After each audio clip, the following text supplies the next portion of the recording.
Did you need to give vision?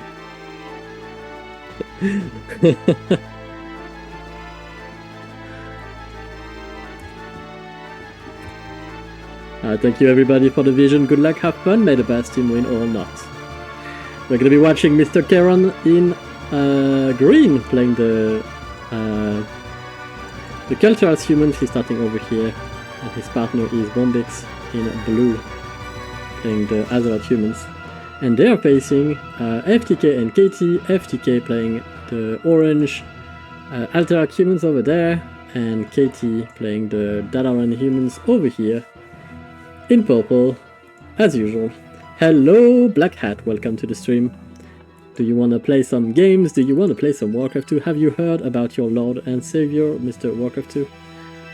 It's probably it's the best Lord and Savior ever.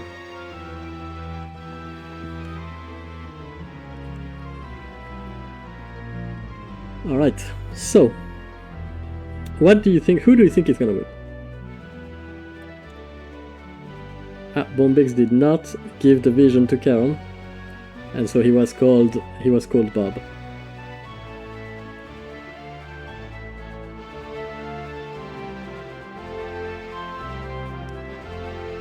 Katie didn't give vision yet. Rule number 1.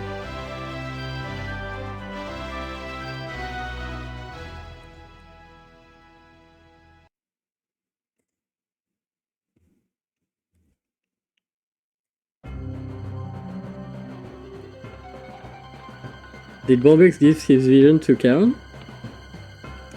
Did Bombix give you his vision, Keron?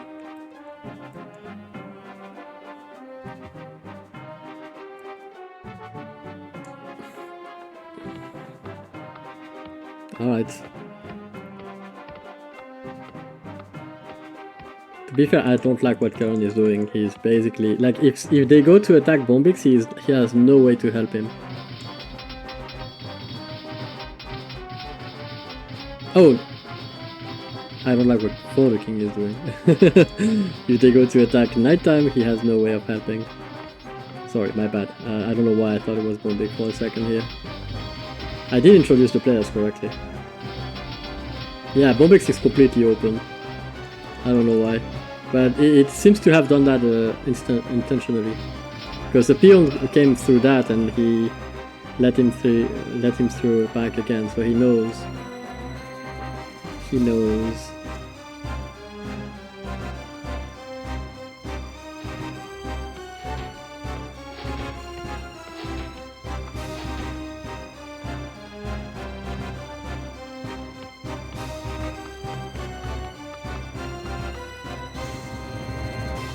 To be fair, I need to make a 1v1 series between Nighttime and Keron, because I don't know who would win.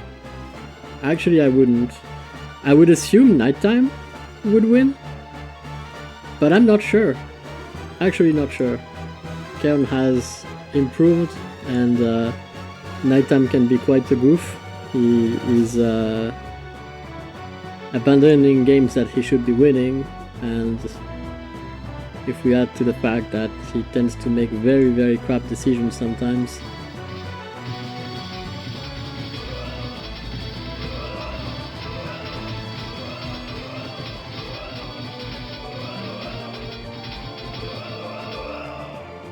Okay, that was cleaned off. All of those footments from Keron. Yeah, I do think Nighttime is a big challenge for Keron.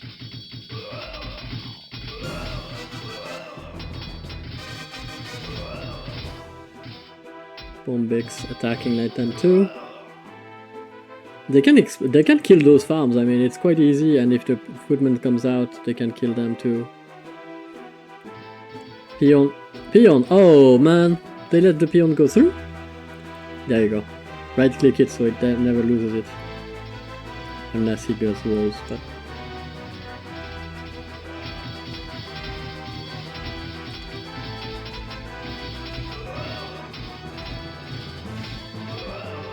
No, I don't think I think he is very well aware that this is open. But he's also taking from my Oh, Conspiratory. Me too. I think he knows it's open, but he's taking from my advice that I don't like when people close too early, because they need to be getting out eventually. And so now he's gonna close C. Nighttime's giving up. What the... Now we have FTK who's reaching Knights. Nighttime should have stayed in the game, because I do think he still wins, potentially. FTK has reached Knights.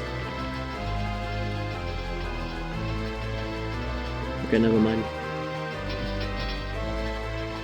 I mean, I don't know. I actually don't know what's gonna happen from there.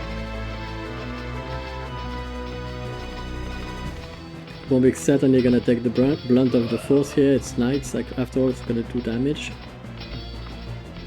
So yeah, Bombix taking from my advice to not close, but then again, that doesn't mean you don't have a choke point. I think a choke point here would be better.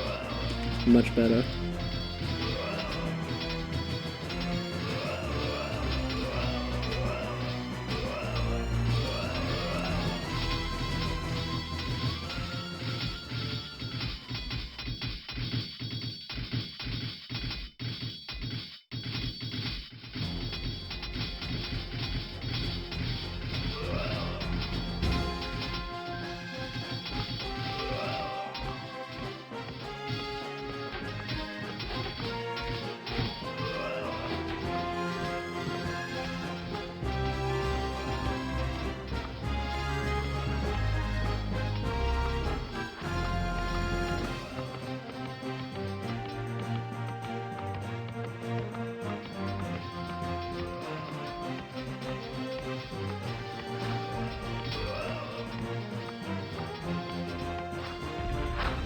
So Bombix taking losses here. New players rushing on a map like this should always close him. No, I don't think so. I think it's a bad reflex because closing too early for like how to put it. I understand what you mean, but I think it's better to recommend something that players can scale on and learn things off. Learning to choke your base is more important in my opinion than closing it, because when you close, you miss on the whole early, the whole choking up the base stuff. That is quite important to master if you're gonna grow from there. I think it's better for learning that you get killed because your base was not choked properly than never learning how to choke a base and never learning how to keep a base open. I think if you are rushing, and if you're rushing, you're gonna have the grunts. You can spare 2 grunts to choke. And that allows you to transition from a rush to an expansion and then a power, right? But if you are completely closed in, some players are just gonna stay closed and never expand, and they're never gonna use their peons. And so that means that after the early game, they are out of the water, right? They are basically not gonna be able to do anything. Whereas if they were open, oftentimes you can see them moving peons out and starting to expand, which is what I want to see. But I agree with you, it's easier, but I think it's better for learning to learn not to close your base unless you really have to. New player rushing 2 racks outside, close the base. Using choke with building and no longer just gets you reverse choked. It's true, but that's how I think that's better, because if you're rushing, if someone is attacking you and you are rushing hard, I think it's better. You're wasting their resources. A beginner is often gonna have a very strong player with him, and and if the enemy team spends all of their resources to kill the beginner rushing, they are basically missing out on the fact that there is a stronger player on the side that's gonna be very strong. So oftentimes it's not really worth it to go for the beginner anyway. And if the guy learns how to choke properly, his building can last a very long time. And you can see this base is closed, but that Rax is absolutely a weakness. Like, even if it's closed, this Rax is not going to be repairable. So there are bases that are closed that are easier to break in than bases that are choked. Which is kind of weird in a way, but it is what it is. I don't know, I've seen beginners thrive learning how to choke their base, and then they know how to contain a leak. They can always close behind a choke point. if they are building properly. So it is better, I think, to learn to try and keep your base open as much as possible so that you can move out, so that you have these options to you have more options basically. Because closing your base is basically closing options too. You're removing your self options just for the sake of early game safety. But I agree, it's easier to close your base. Maybe I'm wrong actually. Maybe it is not better for learning, but I do think it is. I do think it's better to learn choke points early in the game, and to have to master them a lot, like to have to play around those a lot. Force yourself into situations that you're gonna need choke points, because it's better for your practice, I think. That's what I think. That's my the way I see it.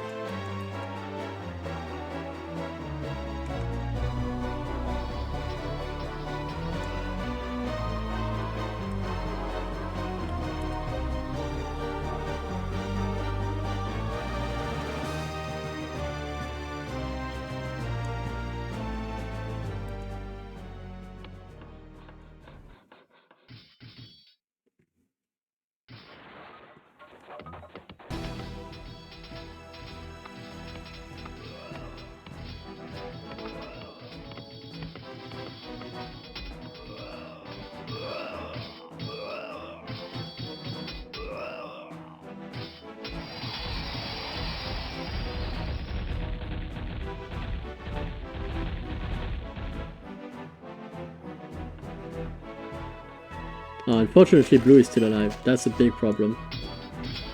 But Keron, the King is expanding, so that's really good.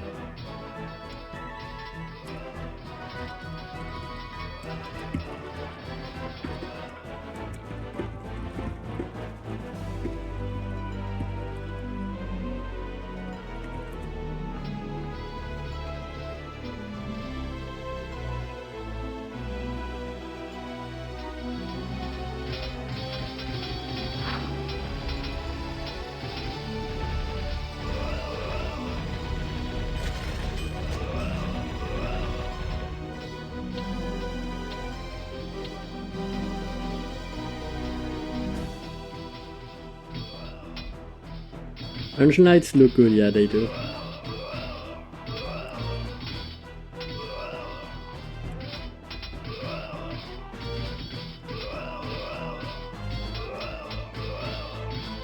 Yeah, poor blue.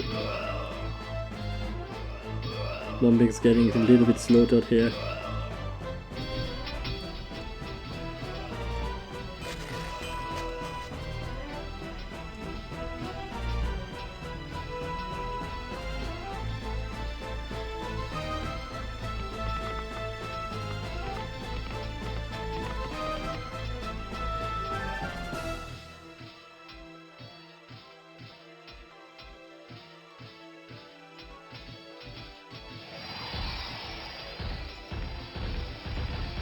Oh, he ran away?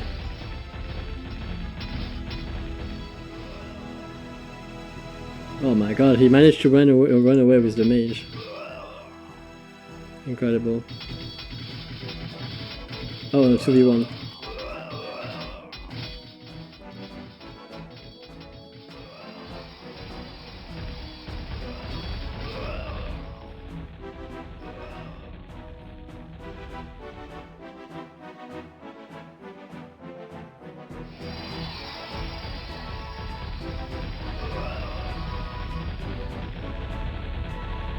That's a full mana.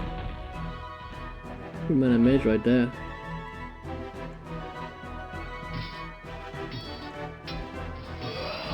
I would send only one knight at a time to deal with a mage. When you see a mage, just right click one knight on it, because that way, if the mage spends all his blizzard, he's only gonna potentially kill only one knight, and your knight is definitely gonna kill the mage if it reaches it, so it doesn't matter how many you send, just send one.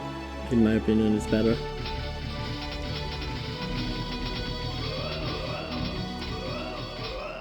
Got level 5, but those knights were damaged already. Yeah, Green obviously gonna try to expand.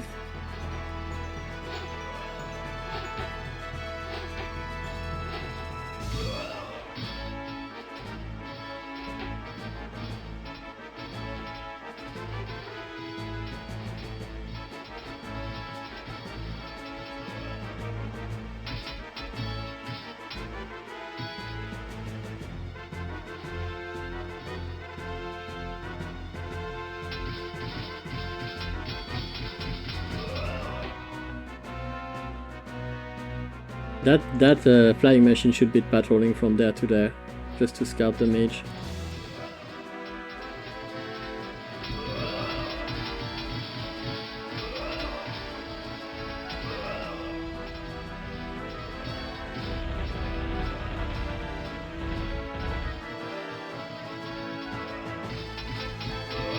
Yeah, I think Keron for the king has this.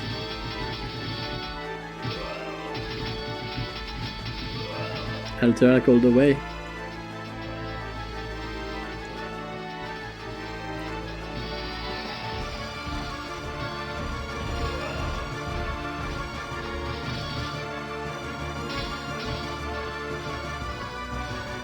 Still have many peons over there.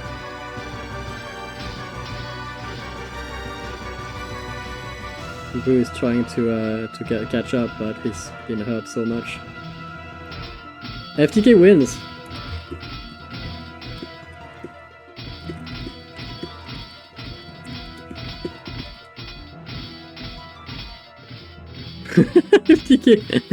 FTK Nighttime would have won. The number of games that Nighttime believes that he is winning is quite incredible.